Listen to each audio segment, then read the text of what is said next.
शख्स था अमर बिन अब्दे वुद, 90 साल का बूढ़ा, लेकिन जब तलवार लेके मैदान में आता था तो 1000 आदमी के मुकाबले में लड़ता था। और लोग जगह जगह ये कहते थे तू तो इस तरह है जिस तरह अमर बिन अब्दे वुद लोगों को डराता है, तो तू उस तरह हो गया। ये उसके इर्द गिर्द के लोग उसकी मिसालें देते थे। जंगे खंदक जब हो रही थी तो ये मुकाबले में आ गया।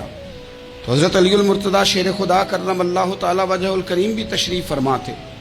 अब पूरे अरब के अंदर इसके बारे में ये कहा जाता था कि उससे ना लड़ो, वो तो खूनखार है, वो तो दरिंदा है, वो तो जंगली शेर की तरह आता है, वो तो काट खाने को दौड़ता है, उससे कौन लड़े। सीन बना दिया लोगों ने कि अमर इब्न अब्दे वुद के मुकाबले में कोई नहीं आ सकता। खंदक में ये आया, इसने ललकारा मुसलमानों को, आओ वो तुम्हारी जन्नत किधर है जिसके बारे में तुम कहते हो कि हम शहीद होंगे, तो आओ मेरे मुकाबले में निकलो।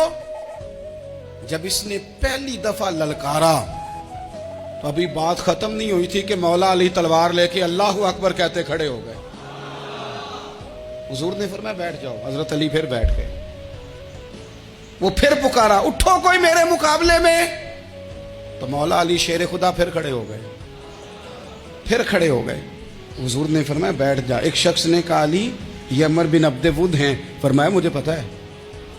नहीं समझे आप बात, मैं आपको समझा के लाया हूं पीछे से कि प्रोपेगेंडा करते हैं ना लोग, हो आगे ना जाना, यहाँ करंट बड़ा ज्यादा है, वोल्टेज बड़े सख्त हैं, तू आगे ना बढ़ना। भाई क्या हो जाएगा, उठ बांध कमर क्यों डरता है, फिर देख खुदा क्या करता है। हजरत अली तीसरी दफा उसने कहा ना है कोई, तो हजरत अली फिर उठे। अब तो रसूल पाक सल्लल्लाहु ताला अलैहि वसल्लम ने थपकी दी। बाज जगह यह है कि हुजूर ने खुद तलवार थमाई, सर पे इमामा बांधा और हुजूर ने फतह याबी की दुआ फरमाई। हजरत अली घोड़े पे बैठे निकले और जब उसके सामने गए तो जाके कहने लगा मेरा पता है।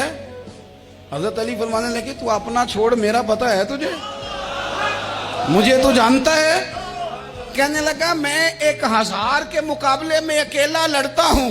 हजरत अली शेर खुदा फरमाने लगे पता नहीं तू किन से लड़ता रहा है, जाने वो कौन है जिनसे तू लड़ता रहा, वो कौन 1000 थे जो तेरे मुकाबले में आते थे, पता नहीं। तो कहने लगा मेरा नाम मेरी माँ ने अमर बिन अब्दे वुद रखा है। फरमाया छोड़ तू, मेरी माँ ने मेरा नाम हैदर रखा है। कहने लगा तेरी उम्र छोटी है, कोई बड़ा ला। फरमाने लगे ये तो जब हंजे में पंजा मिलेगा तो पता चलेगा उम्र किसकी छोटी है। अभी तू कहानियों से मुतासर करना चाहता है, तू चाहता है कि तू प्रेशर डाले और मैं तेरी बात सुनूं, तो मुकाबले में आ, डींगे ना मार, कहानियां ना सुना। दीवारें हिलती रहती हैं और दर कांप जाता है। अली का नाम सुन के अब भी खैबर कांप जाता है।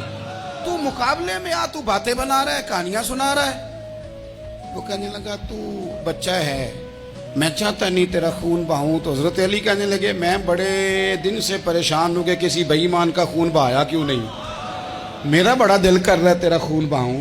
उसने बड़ी जोरदार जरब लगाई, गुस्से में इतना पागल हुआ, क्योंकि उसके बारे में मारूफ था कि वैश्य मिजाज आदमी, इतना सख्त पागल हुआ गुस्से में, उसने अपने घोड़े के पैर काट डाले। पहले तलवार घोड़े को दे मारी, उसको काट के दौड़ा। ये क्यों करते थे लोग, अरब के लोग उस वक्त ये काम करते थे कि हमने घोड़ा ही मार डाला है ताकि हम भाग ना सके। कहते ना कश्तियां जला दी हैं कि अब वापस जाने का रास्ता ही बंद हो जाए।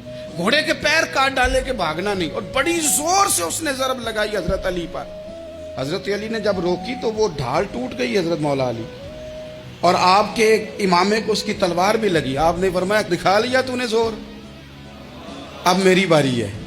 हजरत मौला अली शेर खुदा का कद बज़ाहिर छोटा था। सहाबा कहते हम दूर से देख रहे थे, अल्लाहु अकबर कह के थोड़ा सा जमीन से वो उठे, थोड़ा सा उठे और फिर दोबारा नहीं उन्हें तलवार चलानी पड़ी। एक ही जरब लगाई और उसके 2 टुकड़े करके उसे जमीन पे फेंक दिए।